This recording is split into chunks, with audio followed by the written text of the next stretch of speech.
Hola, mi nombre es Angélica Bernabé, soy la directora del Centro Especializado en Tartamudez acá en Perú y hoy estoy junto a Scott Yaruss.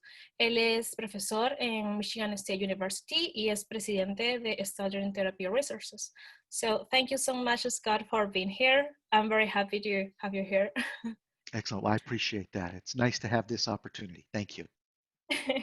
So today we will talk about the topic we always talk, and is stuttering. Start My this favorite interview. topic. I'm going to start this interview asking you, why did you study speech and language pathology? Mhm. Um, my background, my undergraduate degree, was in linguistics and psychology. For a long time, I've had an interest in how language works and how people formulate language and plan what they want to say, and in how people work and how difficulties with communication can affect people. Stuttering is a very natural area to study then because it involves both the study of language and the study of people. So my background training is very relevant for that, and my background interests are relevant. Beyond that, though, stuttering allows us to look at things like neurology and motor control, in addition to emotional reactions, language skills. So it really sits at the center of a lot of my interests anyway. When I first started studying, I got into the field really knowing very, very little about stuttering and about speech pathology as a field. It just seemed like something that would allow me to combine my various interests, and I turned out to get pretty lucky because I've enjoyed it quite a bit in the 30 or so years since I made that decision. Yeah, and there is a lot of research into the idea of speech and language therapists. You know, they don't like to work with people who stutter, and yeah, and that's true. So I think it's really amazing that you really enjoy this topic, even if you're not a person who stutter. Yeah, it's an interesting thing. Surveys have shown that most speech language pathologists aren't comfortable with stuttering. They don't feel confident in their training, in their skills. They don't know what to do. And it's sort of become my personal mission to try to turn that around, to help clinicians learn that any speech language pathologist can become a superb clinician for helping those who stutter once they overcome that fear, once they learn what stuttering is, once they learn to move from focusing just on the speech to focusing on the entire person. And once they learn not to forget everything they once knew as soon as they heard the word stuttering was involved.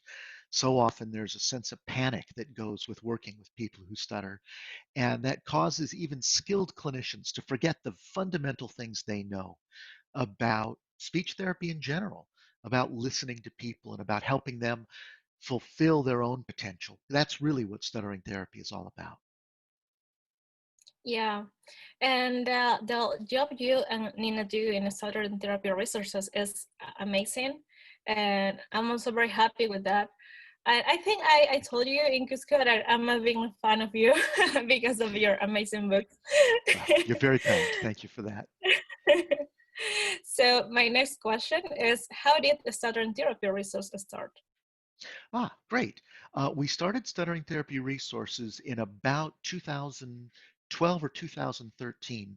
Nina and I had written a book together before, and it was published with a different publishing company. But we discovered after that we really liked having control over what would happen with our books, right? We were getting ready to publish our next book and decided that we could either learn how to do a publishing company and do it on our own and have control, but it would be a very steep learning curve, or we could let somebody else publish it and not focus on those things. Well, we decided to go for it and to try to learn how to do this ourselves. And we've been very, very grateful that we made that decision. It's been terrific for us. We decided to learn things like how to set up a website. We're right now redesigning our new website, and the website will be launching in about a week. We'll be on a new site.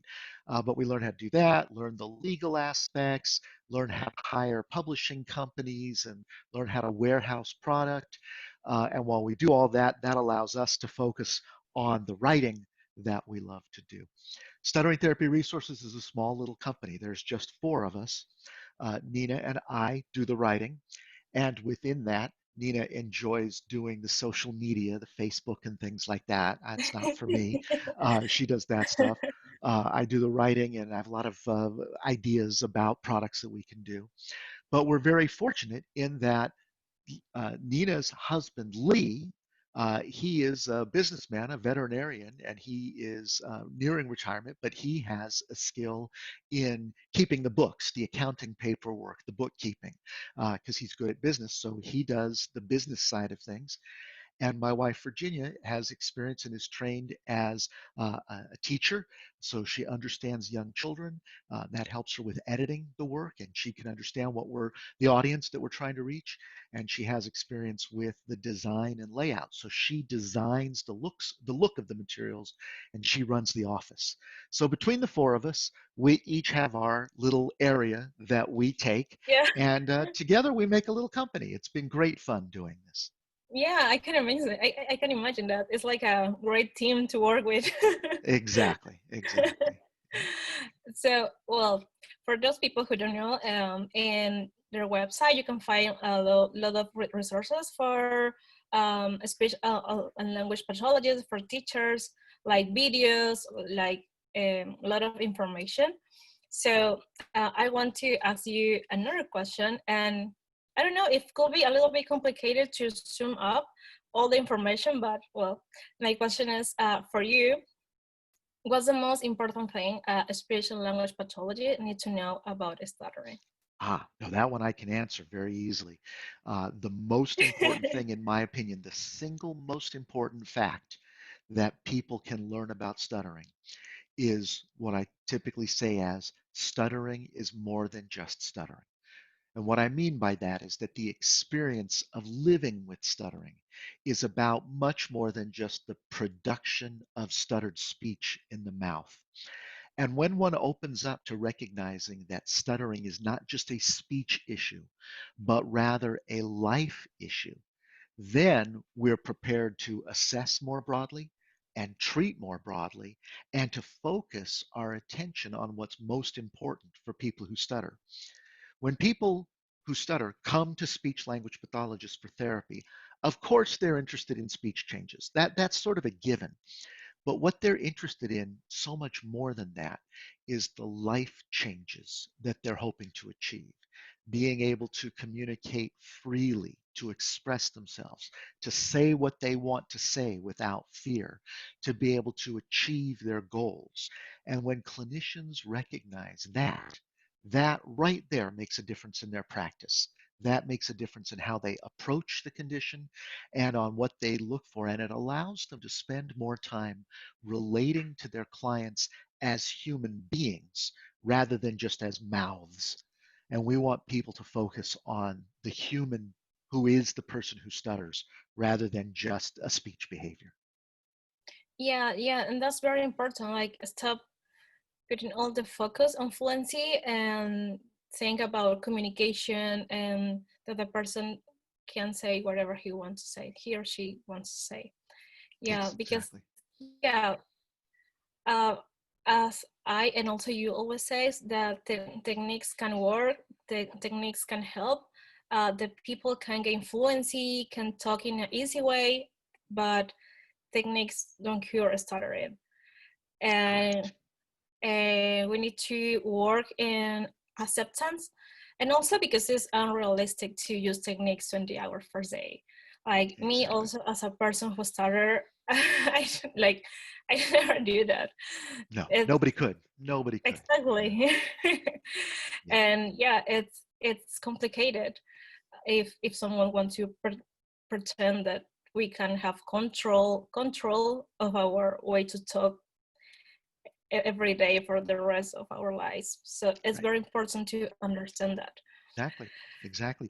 So I would say right on the heels of stuttering is more than just stuttering. The other most important thing that clinicians need to learn is that it's okay to stutter. The job of the speech language pathologist is not to eliminate stuttering in a person's speech, but to help people learn to communicate effectively and to handle their stuttering in a way that doesn't interfere. And that is attainable. Perfect fluency is not attainable. Exactly. I also met a lot of people who stutter and they want to become a speech language pathologist.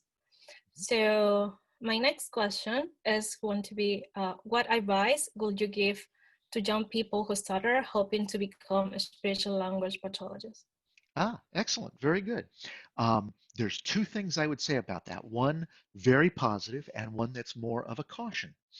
The very positive, in the United States, the field of speech language pathology was actually started by people who stutter in a formal sense. It was in the early 1900s, and people who stutter wanted to better understand their own experiences, and they started studying speech production, and that is ultimately what led to the field in the United States.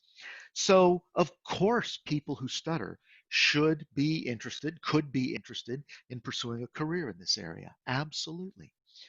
That said, there is still bias, there is still prejudice, and there is still misunderstanding about stuttering, even amongst speech language pathologists.